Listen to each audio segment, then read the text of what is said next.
nuevamente estamos aquí reunidos para platicar acerca de la lección que ya es la lección número 6 de este nuevo trimestre, pactada para el día 10 de febrero. Eh, recordamos que estamos viendo la lección que se titula Jehová es mi pastor, el libro de los Salmos. Luis Carlos Jenner, ¿de qué vamos a platicar? Abran un poquito la mesa para que se pueda iniciar la conversación. ¿Qué tal amigos? Nuevamente aquí con Jenner, con Enoch y esta vez Ronald se disculpa porque no pudo llegar a grabar con nosotros, pero estamos con ustedes para reflexionar sobre los comentarios que hay en la lección número 6 titulada Me levantaré, que lleva como versículo clave, dice, por la opresión del débil y por el gemido de los menesterosos, ahora me levantaré, dice el Señor, y salvaré al que suspira. En esta lección hemos visto a Dios en diferentes facetas, especialmente en esa faceta de cuidador, ¿no? En alguien en que debemos de depositar nuestra confianza, y cómo los salmos, a través de lo que ellos, los salmistas, a través de lo que escribían, eh, hablaban acerca de cómo depositar enteramente nuestra confianza en el Señor. Y ahora, esta lección nos presenta a un Dios en una faceta de guerrero. Así lo define varios de los subtítulos de los días de esta semana. Un Dios que toma las armas y que se pone activamente a proteger a los oprimidos y los necesitados. Eh, es un Dios que incluso en algún punto de la lección de esta semana se menciona versículos que hacen referencia a un Dios que toma venganza sobre el mal. Palabras fuertes, palabras que los salmistas pusieron y escribieron en, en una forma de buscar la ayuda y de buscar ese ser en el cual depositar toda su confianza y toda su fe, en ese ser que los iba a levantar del sufrimiento en el que estaban. Y bueno, es una lección también, como todas las que hemos visto, muy bonita, pero vamos a empezar comentando con Jenner. ¿Qué te parece este Dios guerrero, este Dios que toma las armas y que hace justicia ante los necesitados y los oprimidos? Bueno, capaz también tratando de avanzar con contexto. En la semana 4, la lección 4, nos encontramos un Dios, eh, un concepto, o exploramos estas características de la divinidad, donde nuestro Dios puede ser una protección o un refugio. ¿Qué otras? Eran 4, venían en conjuntos de 4 de escritores, ¿no?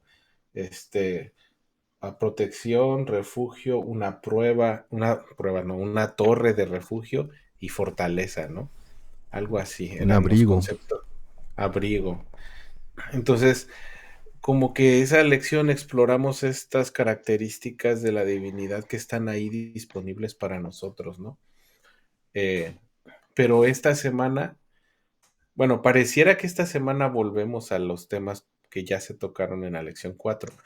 Pero a mí parece que no volvemos, sino que ahora vemos una, una actitud distinta en la manera en que se ponen estos contextos. Ya no vemos a los salmistas diciendo, bueno, ahí están las características de Dios.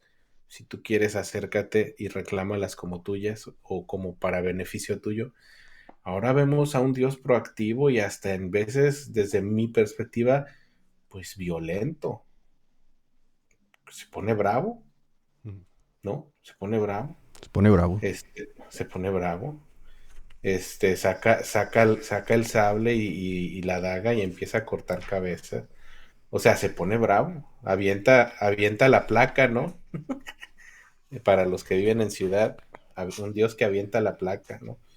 En la carretera. Pero preguntándonos algo que Enoch, usando las palabras de Enoch, ¿no? Que capaz los escritos de la Biblia hablan más de los autores que de Dios mismo, ¿no? En el sentido de, eh, son expresiones humanas de lo divino. Entonces, pues están llenas de contexto de quien las escribe, ¿no? Y si esto es así, desde el punto de vista humano, ¿cuándo es que tenemos a una figura o a un protagonista que ya no solo tiene características que hace disponibles a ti? Ahora cambia su dinámica en la historia y ya no está ahí disponible. Ahora mete mano y te avienta el carro y te mete unas patadas y unos buenos trancazos. O sea, se vuelve un actor proactivo en la narrativa. ¿Por qué? ¿No? En mi caso, yo no soy experto del área de las mentes, ¿no? Pero en mi caso y en mi camino terapéutico, una de las cosas que he descubierto es que cuando yo me pongo a la defensiva o me pongo agresivo, eso nace de constructos de ladrillitos que he usado en mi realidad que se ven vulnerables y yo reacciono, ¿no? Y digo, aquí no, y aviento la placa, ¿no? Y entonces, si esto es así desde lo humano, ¿será que estamos ante la descripción de la divinidad donde no solo no aprueba la injusticia social, sino que activamente se involucra para que se vaya diluyendo esto, al grado de hacerlo tan intenso que como autor tengo que escribirlo hasta en cosas que hoy interpretamos como pues violencia o te avienta la placa, ¿no? ¿Será que para Dios estos temas de que esta semana se tocan, ¿no? Opresión social, justicia social, y estas cosas que a veces llevan ya etiquetas de ideologías, pues ¿será que Dios también le interesa mucho eso? No solo le interesa, sino se involucra proactivamente y de manera firme para irlas desarticulando. Qué fuerte, ¿no? O la idea, no sé qué habrán visto los autores en los salmos para pintar una imagen tan brava, ¿no? Digo, ese sería mi comentario inicial. Capaz más preguntas que comentarios y ahí la dejo. Yo quiero continuar con las preguntas, ¿no? Y antes de opinar más, quiero frontal devolver la pregunta a Jenner y a Luis, ¿no? Ok, los salmistas hace, ¿qué les gusta? 2500 años, 3000 años, escribieron estos textos de un Dios proactivo, como dice Jenner, que mete mano, ¿no? Pregunta, hoy si nosotros fuéramos los salmistas, porque pues en aquella época, pues no sé qué habrán visto los salmistas para escribir esto. Hoy, ¿qué podemos ver o en dónde vemos que Dios mete la mano de forma eh, activa, proactiva, firme, para defender las causas de los oprimidos? Pregunta seria, ¿no? O sea, ¿dónde está? Pues yo diría que es muy difícil verlo, ¿no? O sea, tal vez a simple vista no es tan sencillo, ¿no? Es como verlo de forma literal. Eh, yo podría decirte ahí dos cosas. Uno, tal vez no vamos a ver a un dios encima de un caballo con una espada literalmente, pero podemos ver cómo eh, algunos, como cristianos llenos de fe y de confianza en Dios, actúan en favor de los necesitados. Y tal vez es la mano derecha de Dios. Es una forma. Y la otra forma en la que se puede ver eh, es que sabemos que para Dios el tiempo es pues relativo, no existe, ¿no? Él está en todos los momentos del tiempo al mismo tiempo. El concepto del tiempo pues, es muy difícil de comprender, pero hemos observado lo que ha hecho en el pasado. Tal vez un pasado muy distante para nosotros, que en los conceptos del tiempo para él no es tan pasado, pero que ha hecho con su pueblo en el pasado. Y se ha manifestado abiertamente en muchos capítulos de la historia en favor de su pueblo. Incluso estuvo presente ante el pueblo de Israel en el monte de Sinaí cuando descendió las tablas de los 10 mandamientos. Entonces ahí estaba Dios y se ha presentado a su pueblo y lo ha defendido en múltiples batallas. Entonces tenemos esa historia que tal vez para nosotros es muy distante, muy poco, o sea, pues eso, quién sabe si es cierto, dice, pero yo no estuve ahí, ¿no? Pero está en la Biblia, en el libro de Dios, en la palabra de Dios. Y la otra forma en que ahora tal vez nosotros no vemos esas batallas tan claramente, pero ahí están, ¿no? A veces no las logramos comprender, pero ahí están. Y otra forma en la que actúa Dios es a través de las personas, ¿no? No sé qué opinas tú, Jenner. Eso es lo que a mí me da la impresión, ¿no? Estaba a punto de decir como decía mi niña hace tiempo. Maeta, Maeta, yo quiero decir algo, Maeta. Venga, venga. Híjole. Se supone que esto iba a ser algo tranqui, pero Ya regresé de vacaciones. Con todo, anda Para con ponerle todo. chilito.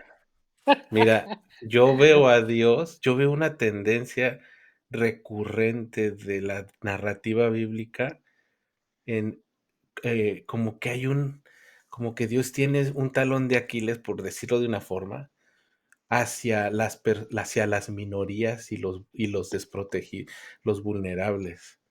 Ahí va, evidencia, uno. El pueblo de Israel.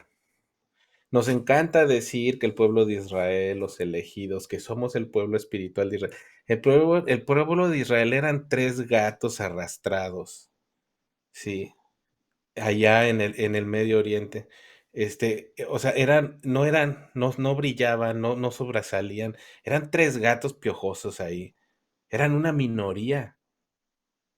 Eran oprimidos. Eventualmente se quedaron hasta sin territorio que les diera identidad. Este, Luego vemos a Jesús ya en los evangelios poniendo especial cuidado, a veces hasta y exagerada atención o cuidado en casos que cumplen un común denominador, gente de las minorías. El soldado, el centurión romano que lo fue a buscar. Y Jesús le dio atención VIP. La mujer sirofenicia. La mujer en el estanque de Siloé. La historia del buen samaritano. Puras historias de gente, de gente inexistente en la narrativa del grupo. Yo alcanzo a ver a la divinidad, y ahorita que no hacía esta pregunta, es lo que me brinca. Si hoy, y si eso es así, y si hoy fuéramos a preguntarnos lo que dice Enoch, ¿qué escribirían los salmistas si estuvieran escribiendo en el 2024? Yo no sé cuáles serían los salmos así a puño y letra, pero creo que compartirían este común denominador de esta fijación o esta obsesión por voltear a los que no son vistos, a los invisibles, por voltear a como querramos llamarlos, los vulnerables, los invisibles, los que no existen, este, ah, así. Las minorías también capaz les podemos llamar, no sé, creo que toman distintos nombres, pero no sé si me estoy dando a Sí, explicar, sí, ¿no? ese es el punto, de hecho, ese es el punto, ¿no? Como ese sentimiento de aborrecer la maldad o de comprometerse con el bien, ¿no? Cómo los salmistas expresaban eh, pues repudio ante las cosas que estaban mal, ¿no? Y cómo pedían la ayuda de Dios, ¿no? O la buscaban. Pero esto tiene implicaciones serias, ¿eh? Porque pasa a raspar muchos muebles. Este, o sea, si vamos a priorizar a los vulnerables o a los que no son vistos o a los que no existen, a las voces que no se escuchan, pues, pues tenemos que priorizar a todas las voces que no se escuchan. No podemos darnos el lujo de solo priorizar a las voces que no se escuchan, que cuadran con lo mío, ¿no? Y creo que Jesús fue un ejemplo muy claro. Él agarró parejo, o sea, él en verdad que se juntó con gente aborrecible de su tiempo, por lo menos desde la narrativa general, ¿no? O popular. Eso tiene implicaciones fuertes. Por eso decía, porque se supone que iba a ser algo tranqui. Digo, o sea, al final creo que este concepto de la escuela eh, siempre está más orientado hacia las preguntas que a las respuestas, ¿no? Es decir, el proceso de aprendizaje tiene más que ver con el cuestionamiento que con la respuesta, ¿no? Es decir, a la hora de poner esto en la mesa, evidentemente no tengo pretensiones o intenciones de que en los próximos 10, 15 minutos, 20 minutos, no sé cuánto nos queda, encontremos las respuestas finales o totales, pero creo que es muy interesante poder dejar ahí sembradito para que la gente, incluso nosotros, lo podamos pensar, ¿no? Lo podamos seguir cavilando. Me llama la atención que mencionan, bueno, que podemos ver en el proceso bíblico o en la historia bíblica distintos momentos en la historia de la relación que tiene Dios con el hombre, ¿no? Vista o interpretada por el mismo hombre. Por un lado aparece esto que Luis nos menciona, ¿no?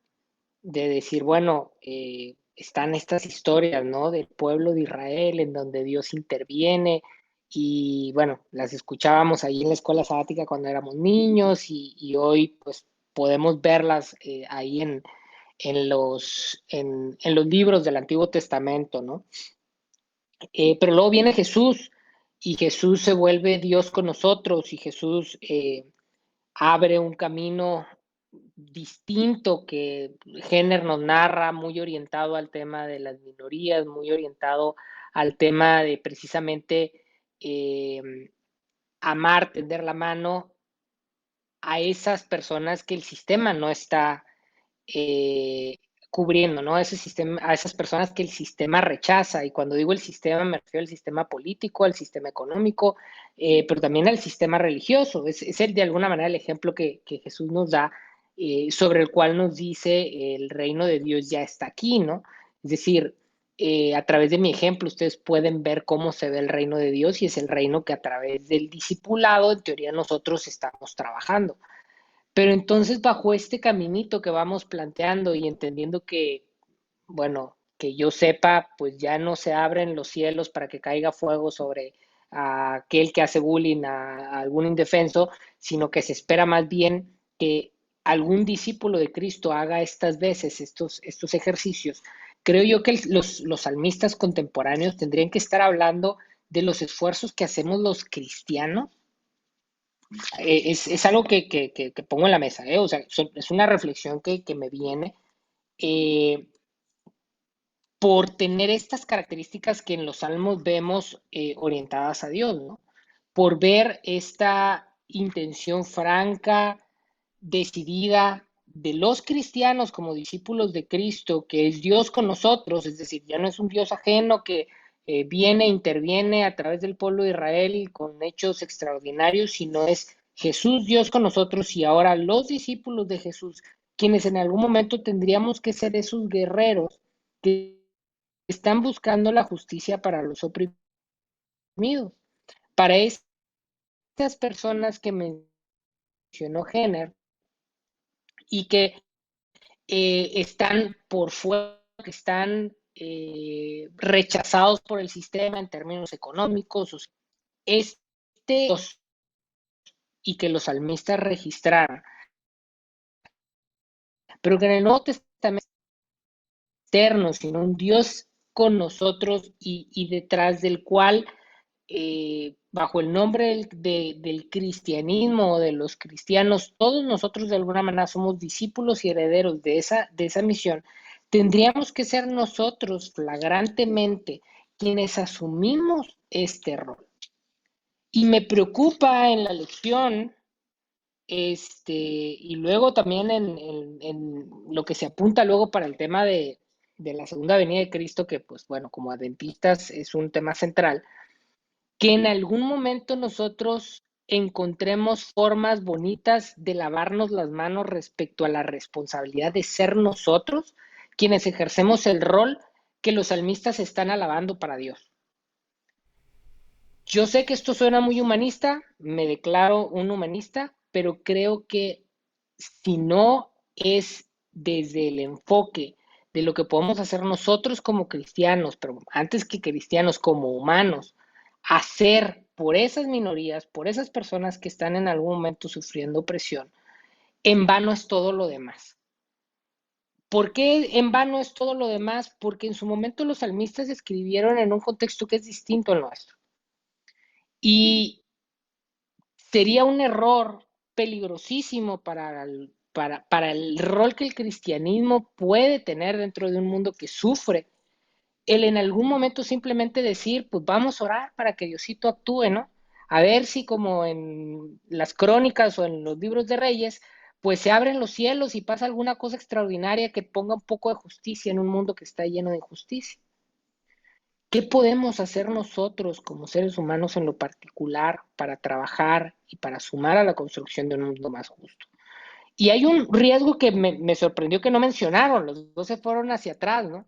Pero está este tema o esta narrativa también muy cristiana que está relacionada con el tema de decir, bueno, es que Dios va a ajustar las cosas una vez que regrese. Y que me resulta muy peligrosa y que mucho de el ateísmo científico ya ahorita ni siquiera existe, ¿no? Pero de que en algún momento estuvo como en contrapunta del cristianismo, apuntaba a decir es que el cristianismo no solo ha sido una base sobre la cual se ha construido un mundo profundamente injusto, perdón, porque el sistema económico en el que vivimos y los contratos sociales con los que vivimos están profundamente influenciados por la religión cristiana a través de los tiempos y han generado eh,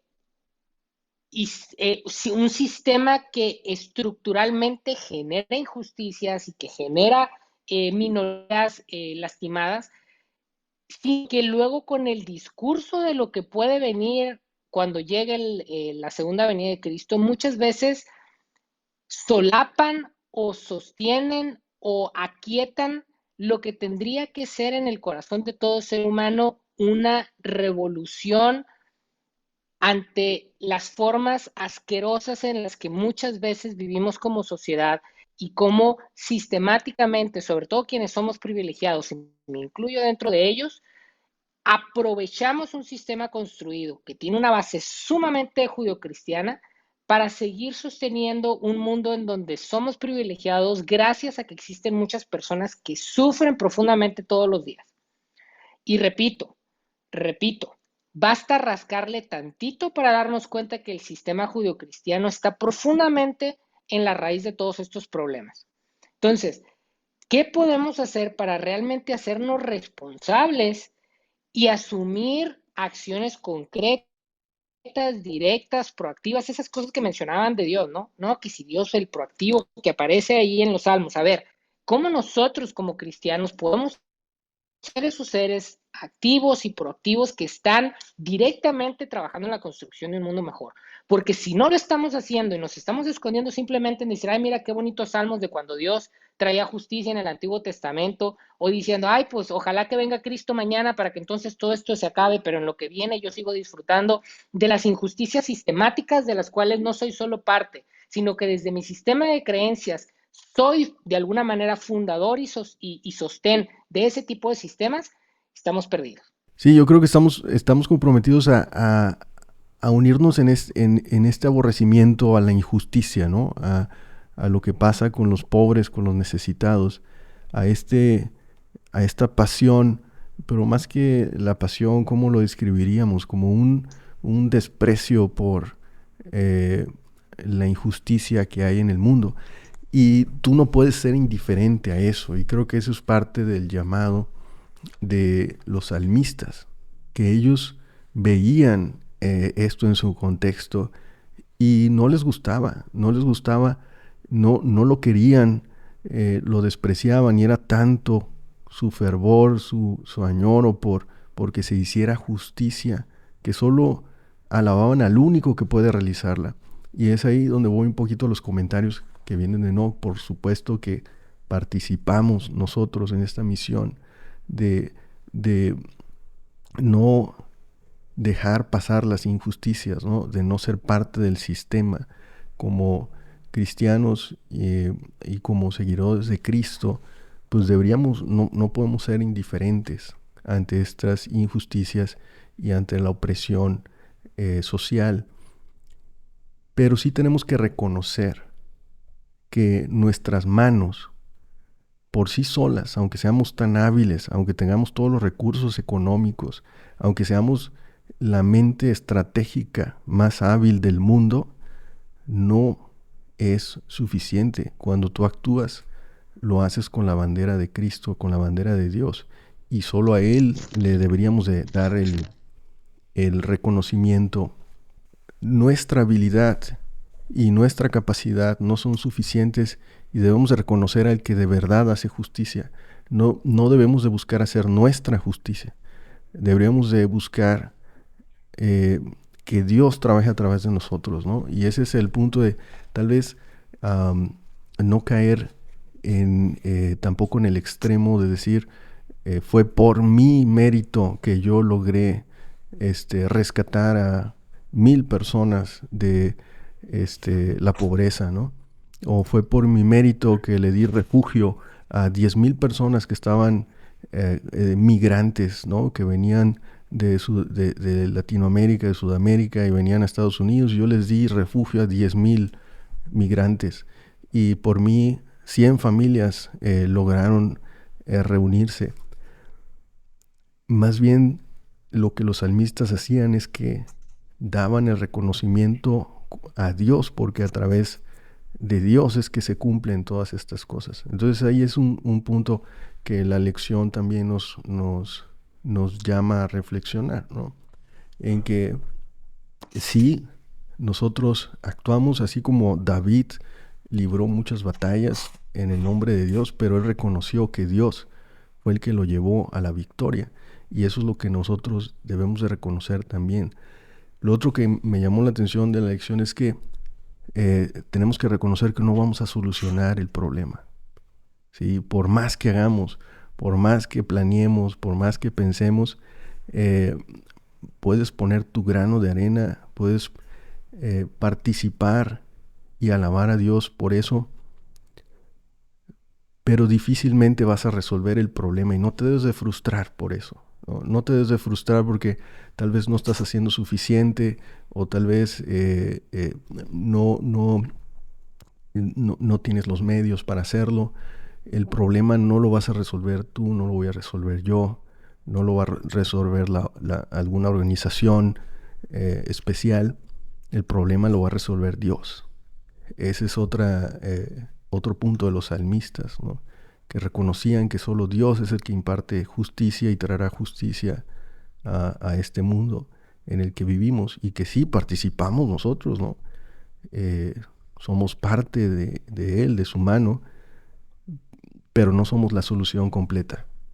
No sé qué opinan, Enoch. Ay, es que creo que es un tema muy interesante, pero estaba escuchándote, Luis, y creo que tratando de entender lo que dices, si alguien nos está escuchando, eh, creo que si algo compartimos todos los que platicamos aquí es la sinceridad de compartir lo que pensamos y también estar abiertos a ideas, ¿no? Eh, eh, no sé cómo decirlo de una buena forma, disculpen, ¿eh? Voy a tratar por así como a derecha la flecha. Es que muchas veces a través de lo que decimos podemos también estimular en otros reacciones agresivas como las de Dios en los salmos. Vamos a usar esa metáfora. Eh, Sí, es un buen punto, ¿eh? Dale, dale, sigue por ahí. Fíjate, no voy a usar lo que tú dijiste, Luis. Permíteme la oportunidad de usar la idea que tú elegiste compartir, no porque sea tuya, sino como una idea. Pero imagínate, es verdad que podemos hablar de que los problemas de inequidad o de opresión social son tan complejos que pensar que como individuos vamos a poder resolverlos sería pretencioso, ¿no? Pero también del otro lado podemos decir que si nosotros contamos la historia de que esto no va a cambiar y Dios lo va a cambiar, entonces posiblemente soy de los que están arriba echándose una coca bien fría, y que todos los de abajo pues me hagan la siguiente coca y me la vayan enfriando, ¿no? Este, a mí no me gusta la coca, pero bueno, es la idea que como me salió, ¿no? Y entonces también podríamos armar el argumento de, oye, pues qué neoliberal de tu parte, ¿no? Este, y capaz también como el señor Burns podríamos decir, pues así es el mundo y aguántate, ¿no? Este, eh, o como, bueno, sí, el señor Burns, para mejor no nombrar figuras reales y luego nos metemos en problemas, ¿no? Este, pero también podría ser por ahí, ¿no? O sea, siempre vamos a escuchar narrativas de parte de los que tienen el poder que justifiquen esto de alguna u otra forma. ¿Por qué? Pues porque les conviene, ¿no? Y también ahorita que decía, ¿no? Esto de que pues sí, todos tenemos hasta cierto punto, tenemos privilegio. Sí, sí, también sí, creo, sí concuerdo con eso. La verdad que sí. Pero ¿qué podemos hacer al respecto? ¿No?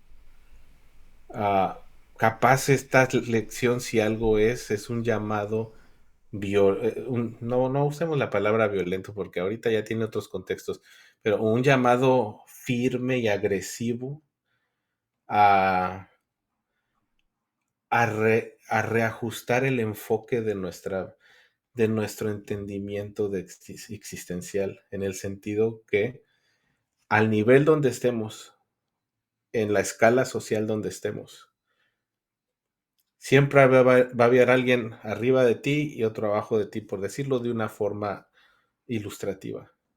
Eso quiere decir que siempre va a haber alguien a quien tú puedas extender tu mano y ayudar o colaborar a que este tema de esta injusticia social o esta opresión social, por lo menos en lo que tú alcanzas, puedas colaborar lo que alcance, ¿no? Eso será muy poco y se lo va a comer la ola, pues igual y sí, pero no sabemos. Lo único que podemos cambiar es lo que nuestras manos pueden ofrecer, ¿no? Lo que podemos ofrecer de adentro hacia afuera. Y desde ese punto, desde esa prisma, pues sí podríamos, lo que sea que podamos apoyar, acompañamiento, conectar con la gente, recursos, de lo que sea, el recurso que nosotros podamos compartir. Si es económico, si es tiempo, si es conocimiento, si es lo que sea. Este, entonces en ese microcosmos estaremos rompiendo el ciclo de la opresión social. Y creo que esta semana es un llamado bravo, agresivo. Es una ventada de placa de Dios de decir, no sabes qué, chavo, como que como que andas muy a gusto, ¿no? Como que se te anda olvidando de qué se trata este asunto, ¿no? un buen cinturonazo. Para nosotros millennials eso es normal, estimada y muy querida generación de cristal, no se alarmen. Un buen cinturonazo ardoroso de parte de los salmistas para, épale, compadre, estás muy tranquilo en tus laureles, ¿qué estás haciendo para aportar a disminuir un poco la presión social en tu microcosmos, ¿no? Y sí, la verdad no sé si eso va a ser suficiente para arreglar el problema, pero en nuestro aquí y ahora y en nuestra realidad pequeñita, sí estoy seguro que podría ser algo, ¿no? No sé cómo lo vean. Ahí va, yo creo que ya va a ser mi último comentario. Usted que mencionaba o que escuchaba a Luis hablar de el, el rol que tenemos que correr y de cómo tendríamos que darle a Dios, como quien dice, la gloria por lo que sea que se hace. Otra vez pongo ciertos asteriscos, ¿no? Recordar que como cristianos tenemos una idea de Dios, eh, pero el mundo no gira alrededor del cristianismo, ¿no? Me dedico yo a trabajar temas sociales, me topo con gente que es atea o agnóstica, que no cree en Dios, que no va a darle gloria a Dios por lo que hacen, y sin embargo los oprimidos, ¿sabes qué tanto les importa a quién le dé la gloria por lo que hacen? Nada, lo que ellos necesitan es tener un pan para poderle dar a sus hijos, lo que ellos necesitan es poder tener abrigo para pasar las noches frías. Y si Dios es lo que creemos o se parece tantito a lo que creemos que puede llegar a ser y es un Dios bueno, créanme que le importa mucho más la persona que está sufriendo que la gloria que le pueda dar el cristianito que va y le lleva el pan, o el ateo o el agnóstico que no va a pasar por su boca la palabra de Dios. Entonces, el ser agresivo implica también repensar la manera desde donde vemos el problema, porque muchas veces estamos más preocupados a la hora de hacer el bien, ¿por qué tan bien o mal quedo yo delante de las personas o incluso de Dios? Chequen lo que estoy diciendo. Estamos más preocupados por si esto me va a dar puntitos para llegar al cielo cuando me muera o cuando venga Cristo, que por la persona que está ahí enfrente. Y eso es profundamente maligno. Más allá de la idea de que podemos tener de Dios o del enemigo de Dios, el bien y el mal que vive dentro de nosotros o desde el cual nosotros manifestamos realmente nuestra vida espiritual, se manifiesta en la manera en que nosotros hacemos y dejamos de hacer y los motivos que hay detrás de por qué hacemos y dejamos de hacer las cosas. Ojalá que podamos realmente encontrar nosotros a Dios en el otro, no en nuestras palabras de agradecimiento. Cuando aparece en Mateo aquel texto en donde algunas personas dicen, oye, pero pues si en tu nombre echamos demonios y ayudamos y demás, y no los conozco. Y por ahí llega otro que dice, oye, pero pues yo, ¿qué hice o qué? Y dice, bueno, cuando fuiste, hiciste por este otro, a mí me lo hiciste. La gloria que Dios quiere no es la que viene de mi palabra por decir, ay, pues gracias a Dios que tengo para dar una limosna, ¿no? O gracias a Dios que tengo para en algún momento poder ahí dar de lo que me sobra y gracias a Dios porque Dios fue el que me dio, ¿no? A ver, y entonces me dio a mí y a los otros no les quiso dar. ¿Ese es el Dios en el que creemos? Yo espero o confío más bien en una generación que viva una vida espiritual en donde encuentre a Dios en el otro. Y que la gloria no sea de palabras, sino la gloria sea eso que hacemos por el otro.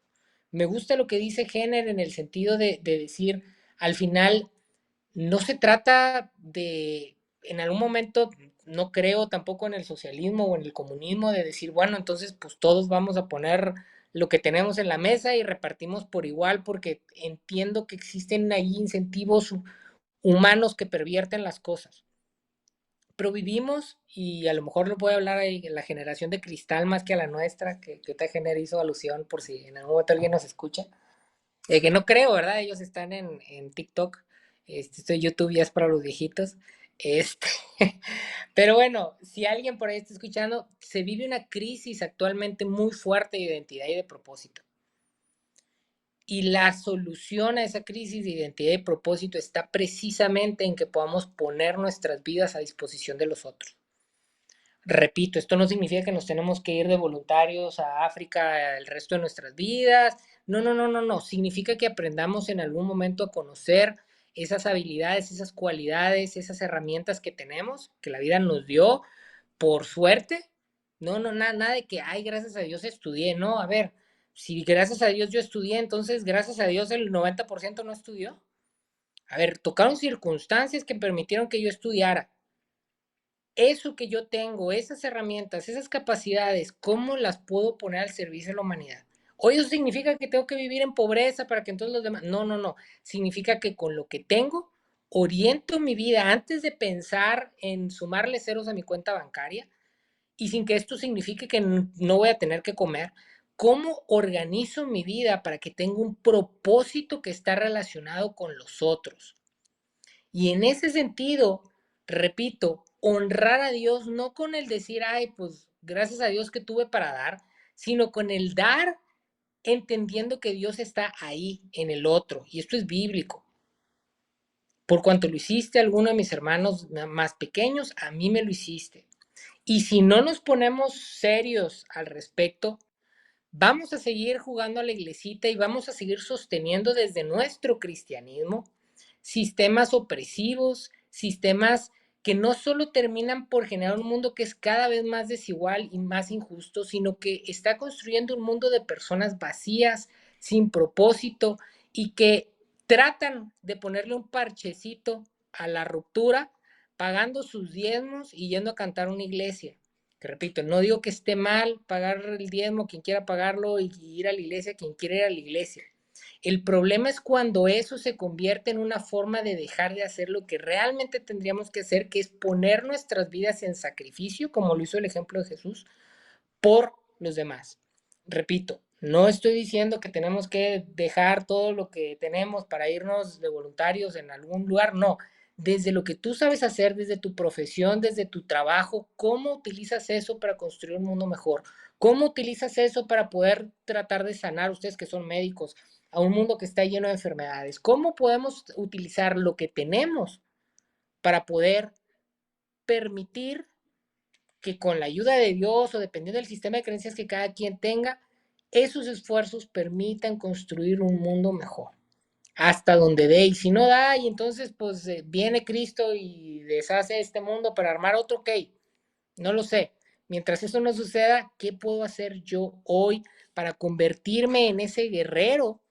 Porque al final recordamos, Cristo es Dios con nosotros y nosotros somos sus discípulos. Entonces, si Cristo es Dios con nosotros y Dios era el guerrero, entonces Jesús es el guerrero y yo soy discípulo del guerrero, entonces yo soy el guerrero.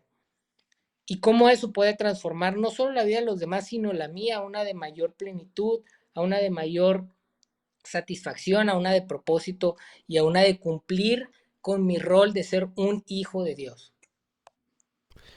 Si Dios está con nosotros, ¿quién en contra de nosotros, Enoch? Pero hagámoslo, porque la verdad es que el otro que tal vez no tiene un conocimiento de Dios como el que tú tienes, un concepto, pues al que te va a ver es a ti y va a ver a Dios a través de ti, ¿no? Y la forma en la que ve, pues tú lo haces con esa convicción, con esa pasión, con esa, pues, eh, ese corazón de ayudar al pobre y al necesitado, ¿no? Y él lo que va a ver en esa ayuda, en ese amor que tú le mostraste, pues es el amor de Dios. Y eso es lo que deberíamos de reflejar, el amor que hay entre las personas y el amor que hay de Dios hacia nosotros. Y yo quisiera ir terminando también la intervención con una pregunta. Dice, cuando pensamos en los pobres y necesitados que hay entre nosotros, la pregunta es, ¿cuánto hacemos por ellos? ¿No? No dice ahí cuánto nos preocupamos o cuánto le pedimos a Dios por ellos. Dice cuánto hacemos, ¿no? Entonces, eso es parte de lo que la lección nos manda a reflexionar.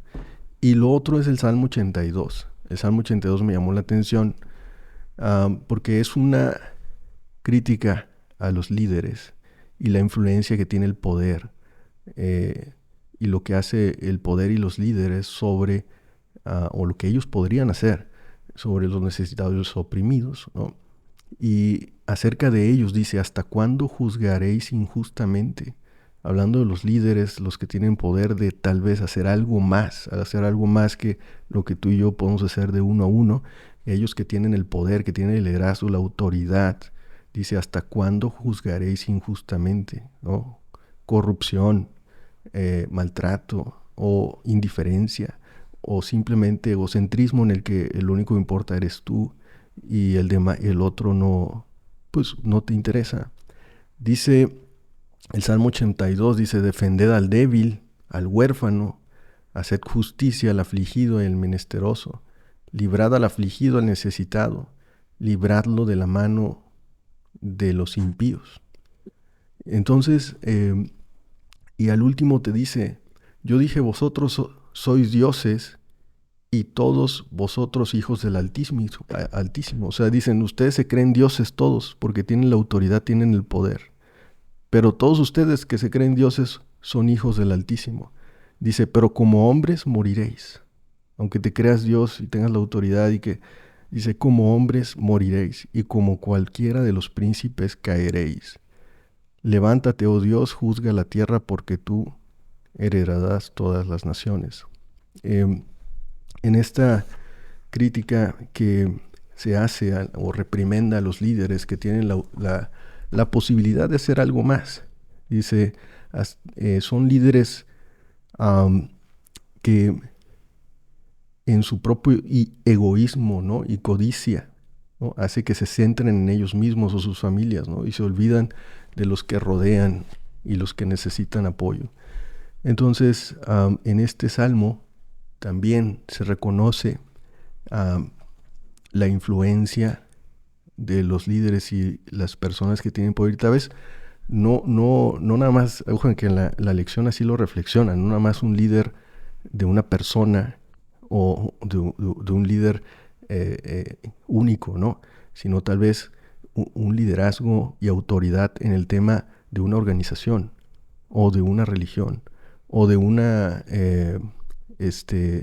dependencia gubernamental, ¿no?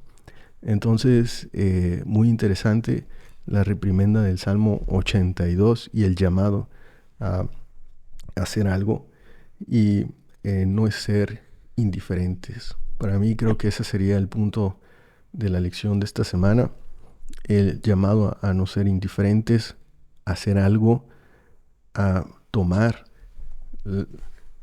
parte en la justicia de Dios, no ser la justicia, no hacer la justicia, no vengar, porque sino ser parte de esa justicia, ¿no?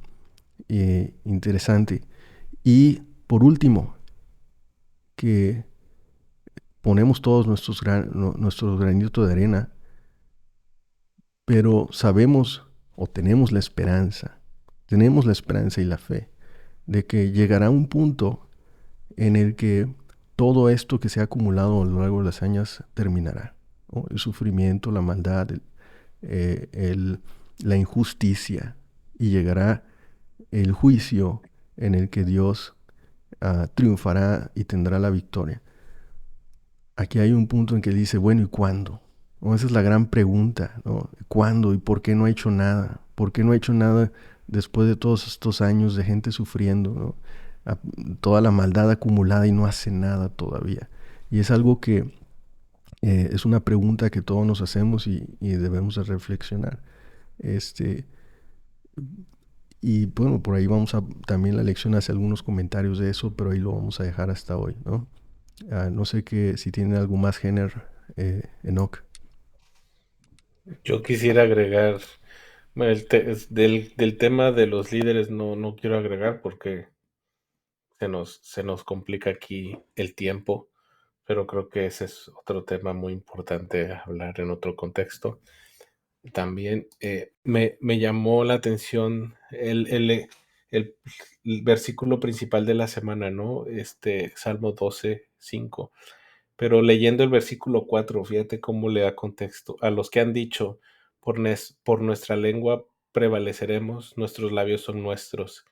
¿Quién es Señor de nosotros? Así como que ¿quién es Dios? O soltando esta pregunta que se ha hecho de muchas formas y se sigue haciendo, ¿no? ¿Quién es Dios? ¿O existe Dios? ¿O cuál es la naturaleza de Dios?